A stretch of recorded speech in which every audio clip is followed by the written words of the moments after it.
Howdy, today I'll be presenting on innate immunity.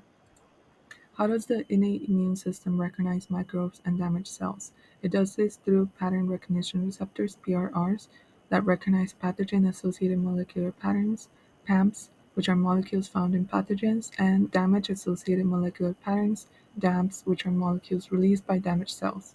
These molecules bind to the PRRs, the receptors. They send signals that there is a foreign microbe. How do the different components of innate immunity function to combat different types of microbes? Starting with neutrophils, they capture and eliminate bacteria, fungi, and other pathogens. They use phagocytosis. Furthermore, neutrophils directly destroy bacteria by releasing antimicrobial substances such as defensins and reactive oxygen species. Neutrophils can efficiently trap microbes by releasing extracellular traps. Here we can see a picture of the extracellular trap capturing microbes. Monocytes are white blood cells that patrol the circulation and organs where they encounter microorganisms and develop into either dendritic or macrophage cells.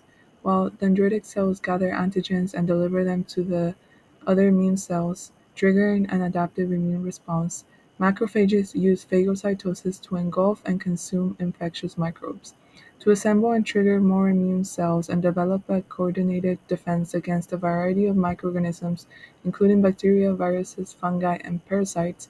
Monocytes also produce cytokines and chemokines. Here we can see the process of phagocytosis, where a microbe is engulfed, and with the help of lysosomes, it ingests the microbe. Dendritic cells explore tissues for harmful microorganisms when they come into contact with infections.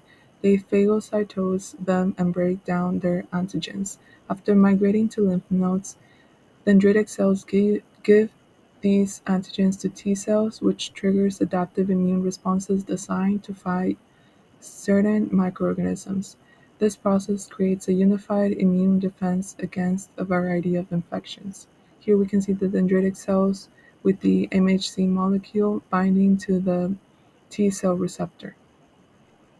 Natural killer cells can identify and destroy a wide range of irregular or contaminated cells without the need for an MHC molecule. They do this by using a technique known as target cell recognition, in which they examine a cell's surface for indication of distress, such as changed or absent self-antigens or chemicals brought on by stress. Once the target cell has been identified, natural killer cells release cytotoxic chemicals which causes the target cell to undergo apoptosis. Furthermore, natural killer cells can generate cytokines that alter immune responses, which helps to further eliminate pathogenic threats.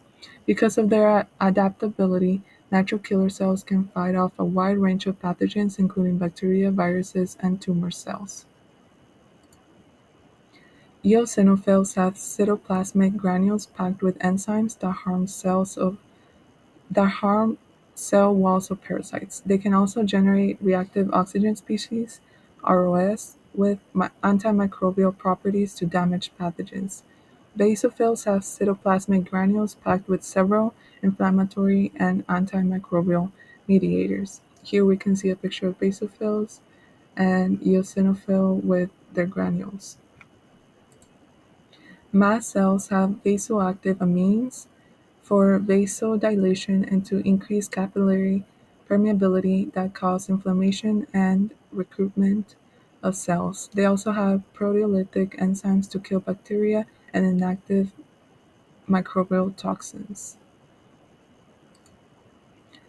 Cytokines are small messenger proteins that regulate and mediate innate and adaptive immunity. They stimulate activation, proliferation, and differentiation of immune cells. They help activate antimicrobial defense mechanisms and regulate inflammation. The complement system is made up of distinct plasma proteins that react with one another to recruit inflammatory cells, opsonize and phagocytize pathogens, and kill pathogens with the membrane attack complex that causes cell lysis. The three pathways that the complement system can be activated with include the classical pathway, the lectin pathway, and the alternative pathway. Inflammation is the innate immune response to foreign microbes and healing injuries. It helps recruit immune cells to the site of infection and cell or tissue damage.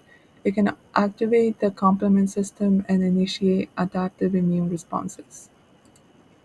Antiviral state is activated by type 1 interferons that inhibit viral replication, and with the help of natural killer cells, it kills infected cells. How do innate immune reactions stimulate adaptive immune responses? It needs two signals required to activate adaptive immune responses. The first signal is antigen recognition. Innate immune cells present antigens to T cells. It signals the activation of B and T lymphocytes. Then the second signal will be co-stimulation. The innate immune system responding to microbes and damaged host cells ensures that lymphocytes respond to infectious antigens. Cytokines and chemokines are produced in the process to activate the adaptive immune response. Thank you.